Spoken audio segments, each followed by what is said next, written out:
Indo হলিউডের পরিপ্রেক্ষিতে তৈরি হচ্ছে রামায়ণ নামের সিনেমা। 2টি পর্বের এই ছবিতে অংশ নিচ্ছেন অভিনেতা বিবেক ওবেরয়। ছবিতে যশ ও রণবীর কাপুরের সঙ্গে কাজ করছেন তিনি।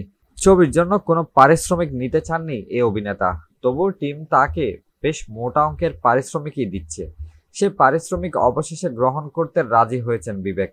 তার সম্পূর্ণটাই তিনি দান করে দিচ্ছেন ক্যান্সারে আক্রান্ত শিশুদের। সম্প্রতি এক সাক্ষাৎকারে এই তথ্য জানিয়েছেন তিনি।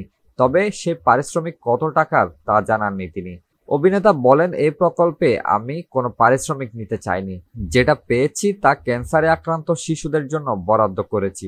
নিতেশ তিওয়ারির পরিচালনায় নির্মিত এই রামায়ণার উদ্দেশ্য ভারতীয় সিনেমাকে বিশ্বমঞ্চে পৌঁছে দেওয়া। বিবেক বলেন, নামিত ও নিতেশ যা করছেন তা ভারতীয় সিনেমাকে আন্তর্জাতিক পর্যায়ে নিয়ে যাচ্ছে। রামায়ণকে হলিউডের মহাকাব্যগুলোর সঙ্গে তুলনা করা হচ্ছে। এটি সত্যি ভারতীয় রূপালী পর্দার জন্য বড় প্রজেক্ট হিসেবে আসবে। সবাই চমকে যাবে।